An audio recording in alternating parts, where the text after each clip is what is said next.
Welcome, everybody, to today's episode of Party Like a Marketer, the podcast dedicated to cannabis marketing, public relations, and authentic storytelling. I'm your host, Lisa Buffo, the founder and CEO of Cannabis Marketing Association. So today's episode is a little bit different. Every year at the end of the year, I do a state of cannabis marketing for our membership webinar. It's usually about an hour long, and we talk about what happened over the last year and where we see marketing going for the year ahead. But this year, we're actually breaking it up into 3 distinct webinars, each with a specific topic feature. So the first one we're sharing with you today. So this one is the state of cannabis marketing, and we're talking about the holidays. And this format is a little bit different. We talk about, again, what we see happened in the past, also what's important for marketers moving forward, and then we close the episode with some tips for your holiday marketing. So it's part reporting and part education. It's a shorter episode, so this webinar was only about 20 minutes, and it is member exclusive. And we've got 2 more. So if you like today's episode, we encourage you to join CMA. We will have the deck that is referenced for you in our online member portal for our members. And I want to let you know about our upcoming events for the rest of the year. So the second one in this series is December 5th, and that will be State of Cannabis Marketing in 2024, legal considerations for the new year. So we're actually going to have a lawyer jump on and talk about what he sees happening. And then on Thursday the 14th, we're going to be talking about the State of Cannabis Marketing 2024, the new ROI. So we're going to be talking about emerging metrics that are going to be important for businesses, and that will be our 3-part series. Lastly, on December 12th, we are doing a Meet the Cannabis Press webinar with MG Magazine, Benzinga, Forbes, Cannabis and Tech Today, Marijuana Venture, and Cannabis Business Times, where we're going to hear from journalists and editors who are going to talk with the membership about how they like to be pitched, how to get your products and services covered, and best practices when communicating with the media. So if you're a member, thank you so much for listening. If you're not, we encourage you to join and check out all of our resources. And through the end of the year, we are running a promotion where if you upgrade to an annual business membership or join at the annual business membership level, not only do you get access for up to 7 people from your team to all of CMA's member benefits, but we're also including 10 hours of future of cannabis marketing videos that have insights about where the future of this industry and particularly this profession is headed.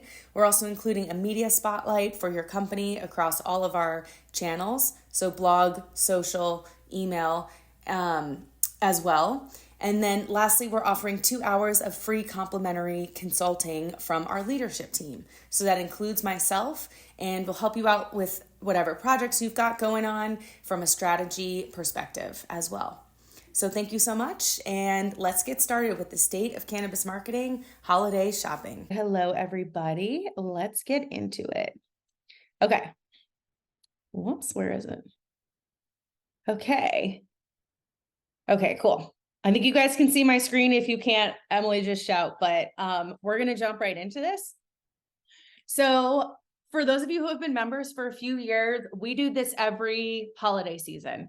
In the past, I've done just like a one-time webinar, State of Cannabis Marketing. That's a look back on the year we just had, as well as, kind of some perspective about what the year coming up is going to be.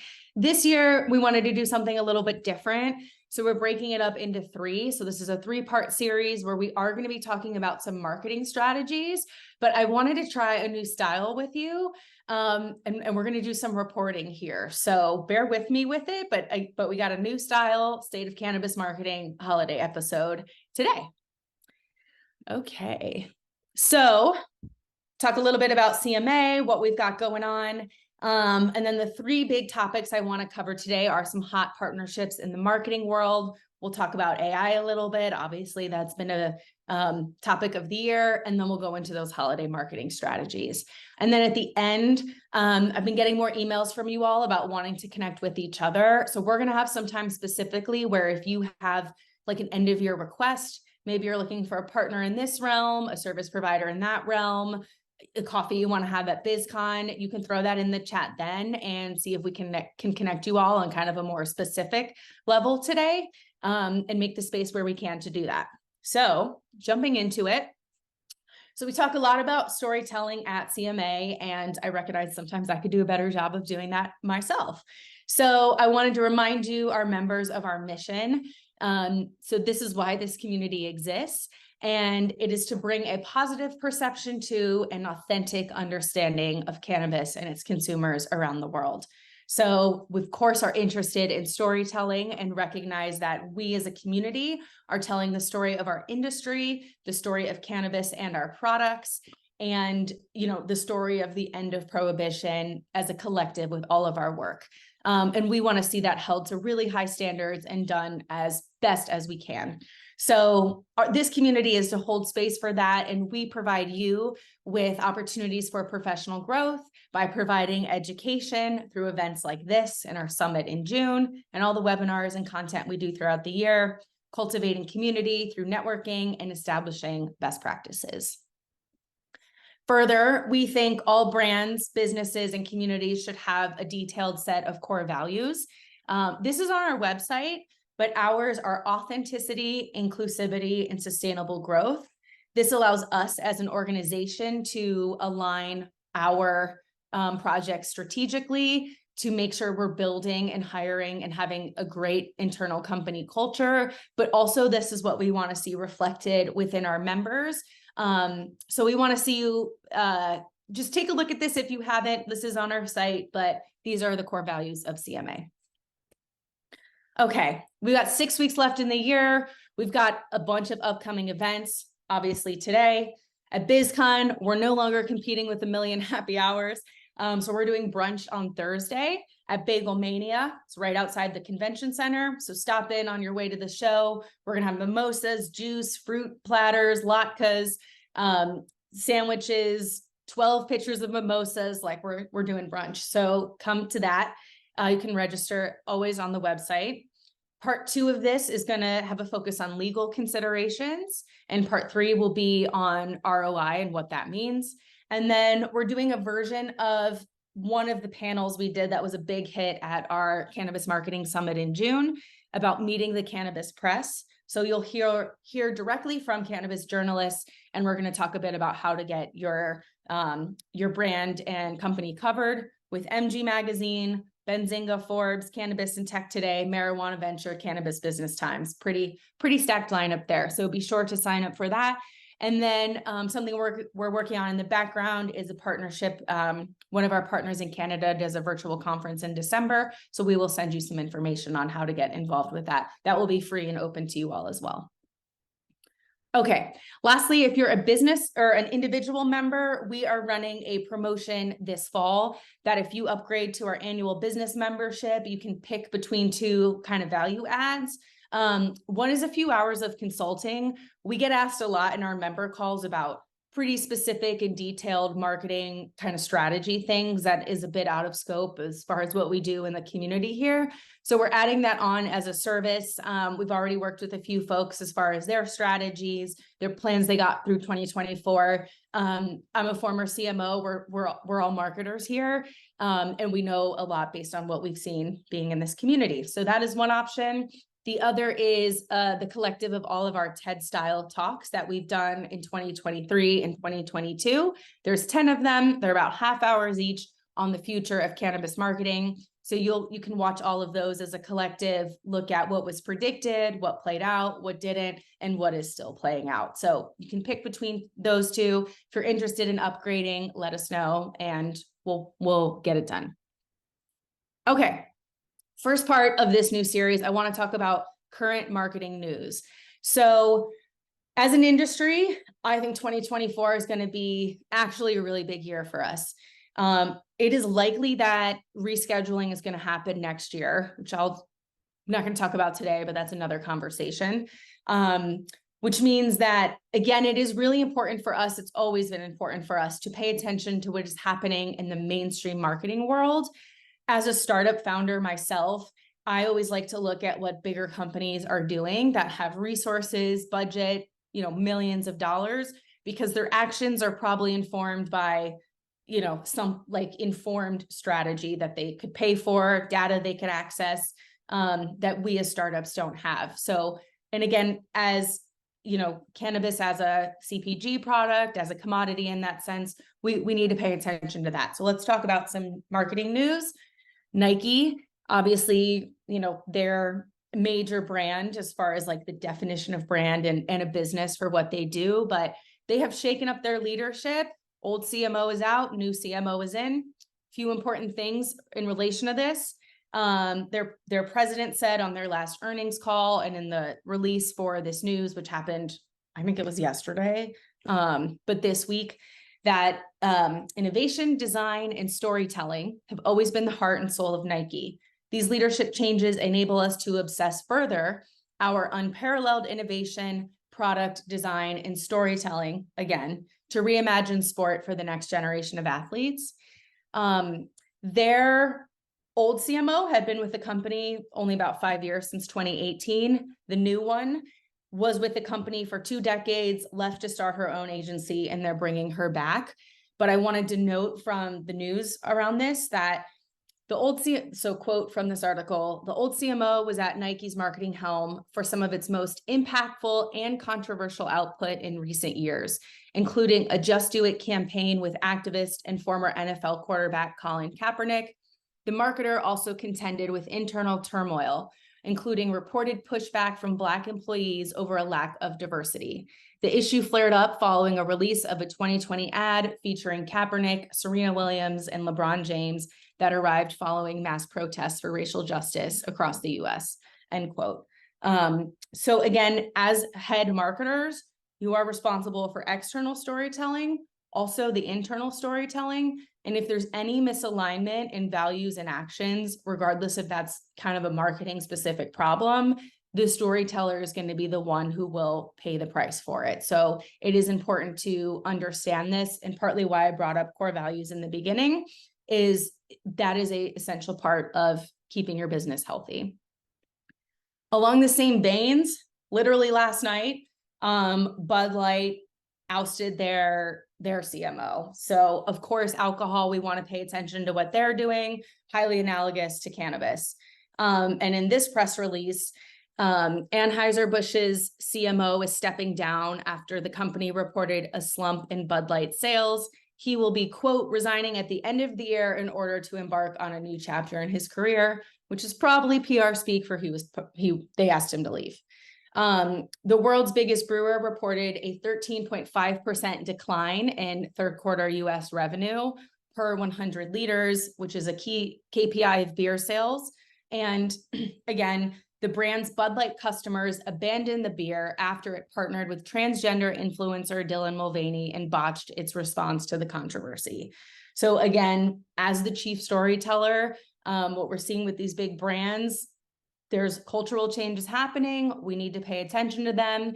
The way they're being incorporated in marketing, it needs to be consistent and thought of and addressed as far as how it's aligned with the company's values. And there's a whole lot more to go down that rabbit hole. But the point I wanted to make is that marketers are responsible for this and ultimately pay the price if things do or don't work. Okay, switching gears. I wanted to talk about some big national partnerships. So we know about all the things we can't do in cannabis marketing, right? We talk about this all the time. But one of the things we can do is partnerships. And there's a tendency in cannabis to do probably what I would call obvious partnerships, right? Like brands and retailers, great partnership. Brands and consumption devices, obvious partnership. But let's see what the mainstream marketing is doing. So reporting from National Restaurant News, this is McDonald's and Crocs. This collab is the latest global marketing campaign for the restaurant chain aimed at driving, quote, connectivity and efficiency worldwide. Not a sentence I would have expected from this brand, in the past. The connectivity and efficiency worldwide. That is the messaging. They've said it multiple times in this news release. The collab includes a full line of shoes, socks, and Jibbitz charms, and is available in multiple countries and select retail locations in crocs.com. This line includes a classic clog and limited edition clogs inspired by McDonald's characters Grimace, Birdie, and Hamburglar, which I'm guessing Hamburglar is this like black one in the middle, which is kind of funny. This will drop on social media when these Crocs go on sale. The collection is available with charms for $75 a pair, while socks are $20 a pair. And again, their CEO said on his most recent earnings call of recent global marketing campaigns that they've done is the approach that will, quote, drive greater connectivity and efficiency worldwide. And this is following a trend of major brands shifting from a global marketing strategy to a national one. There's some precedent with this. In February 2020, KFC and Crocs did a collab, which featured a clog covered in fried chicken print and complete with chicken scented gibbets charms that look like fried chicken drumsticks. The 20-plus-year-old Crocs brand is having a bit of a renaissance as of late, reporting record high revenues in 2022 and continuing that trajectory in 2023. That's all quoted from the National Restaurant News report. So the point here is that if you think about this from a business perspective, right, like Crocs shoes and fast food, you know, what's the connection? I couldn't tell you. But from like a brand personality expression perspective, like you can see the personality of the brand in these shoes. It's playful, it's younger, it's food. I'm not the target audience for this. I would not spend $75 in Crocs, let alone McDonald's Crocs. But that is how they're thinking. And this is part of a global strategy. So for cannabis, are there partnerships your brand can consider that would embody the personality of the brand that maybe aren't as kind of revenue or business driven to consider? I want to give a second example of this. So Chill House and Vitamin Water did a collab that dropped this week. Chill House is owned by a young female Latina entrepreneur, and it's one store spa sort of in New York where they do kind of massages and manicures on the go. They were hammered during the pandemic, and so they pivoted or added a product line of manicure tips, press-on manicures. So manicure tips in vitamin water. And this line is, you can see the designs of the tips reflect the vitamin water flavors, and again, kind of embody that personality in a visual way. Further, this collection that you're looking at was created with men in mind, but made for men, women, and non-binary baddies everywhere, according to their website. So manicure tips and vitamin water, marketing towards men. And just speaking to buyer personas, if you look at when they announced this, their caption on social media, lowercase letters, abbreviated words, full uppercase words, emojis. This is definitely speaking to a Gen Z audience, and they are communicating the way that Gen Z and a younger audience might communicate. I also thought this comment was kind of funny because this person doesn't see the what does vitamin water have to do with manicures, which was my initial reaction, but thinking about it in my perspective, what I'm seeing is a physical expression of the brand in a new way. And again, vitamin water, manicure tips, you can maybe make the connection that there's wellness involved, sort of these drinks with, you know, going to the salon, getting your nails done, but it's certainly not something that would have been intuitive to me, at least. Okay, moving on from that, talk about AI a little bit.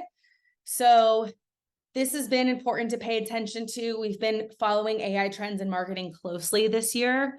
And this is from a report that was released in October, so last month, from the Advertising Association and their AI task force specifically. This is a UK-based trade association, announced an AI task force aimed at helping the UK's ad industry navigate the promise and perils presented by AI. It is co-chaired by Google, so take that for what it's worth. But these were their results, and they're meeting every 6 weeks over the next year. So first is transparency. I think this one's quite obvious, right? Like, am I interacting with something that was made by a human or made by AI? Big concern there. Number two, accuracy. So there is a tendency, have you all heard of this term, for AI chatbots to hallucinate?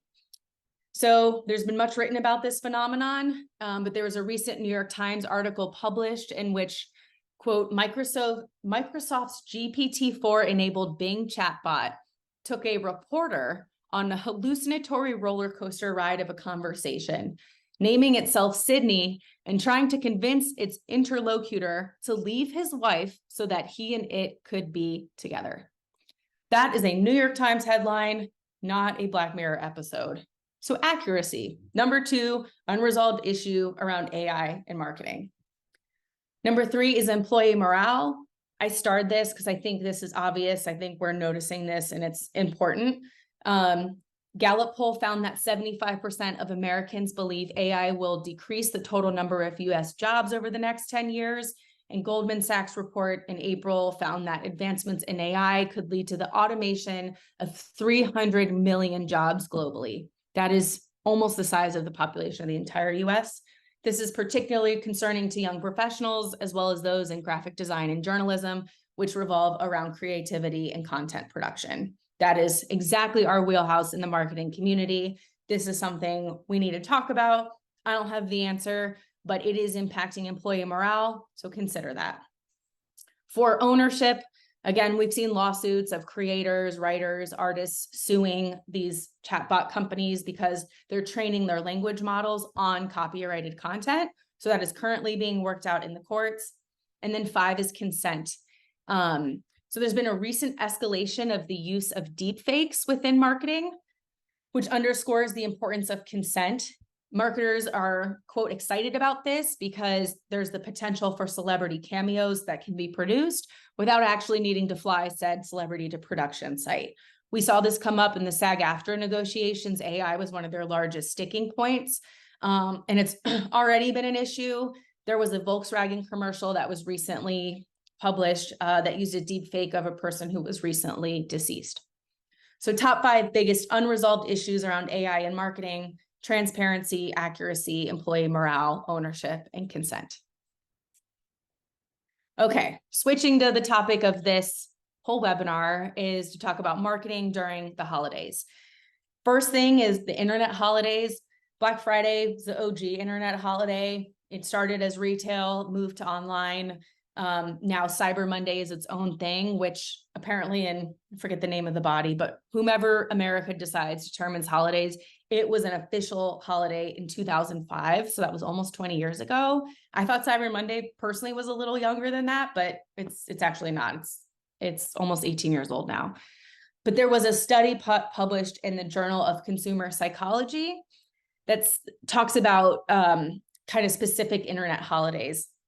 So consumers were given a coupon for either National Picnic Day or a retailer's annual one-day sale. The Picnic Day promo was much more likely to make a purchase because the specificity created more intrigue than the generic sale.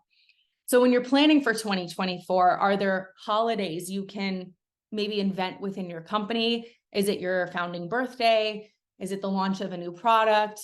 Did something specific happen that would be relevant to your brand story you could create a holiday around?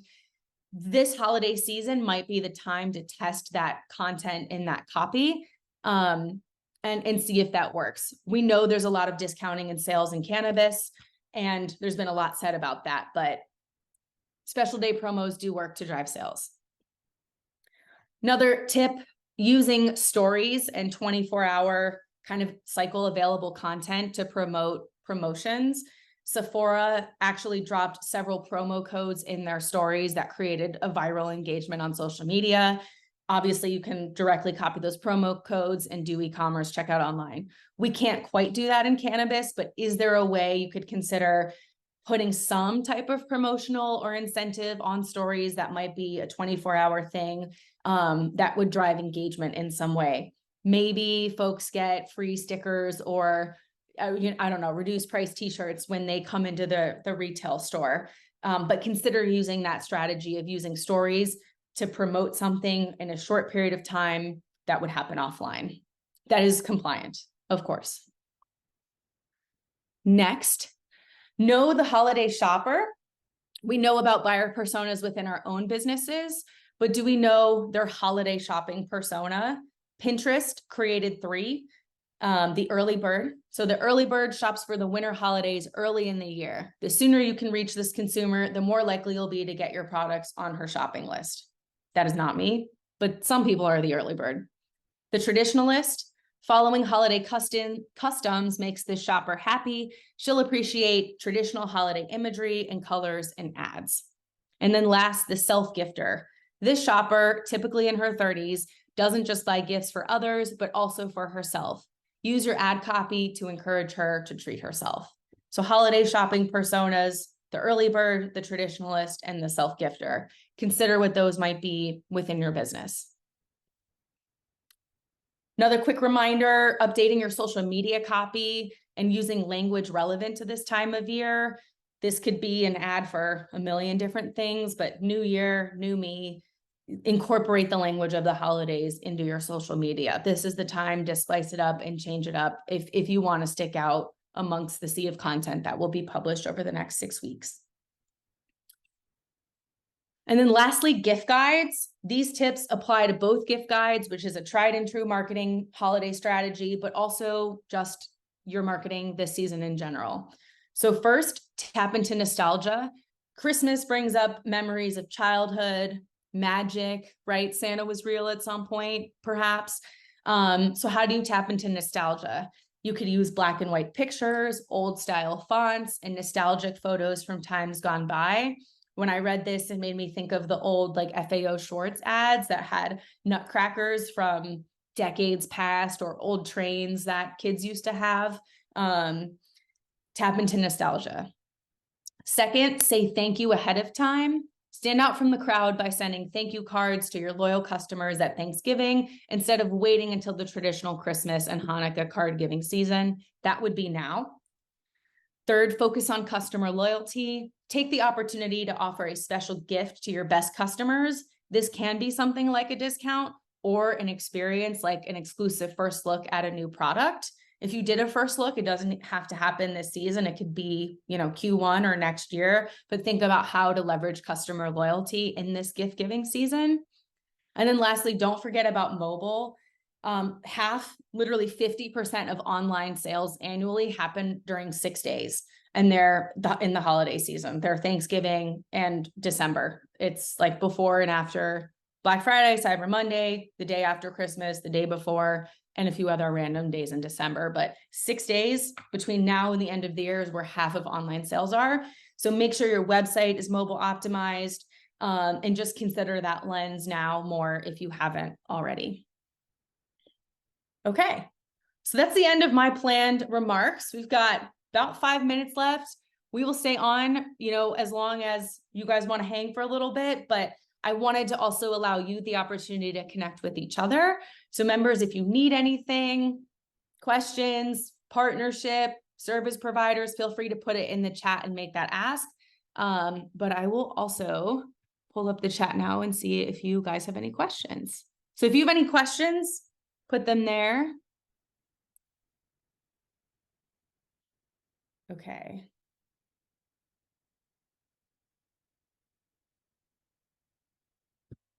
Oh, Emily said some of my slides didn't come through. I don't know if you guys saw that, but I can go back to those if not. But any specific questions for me, thoughts?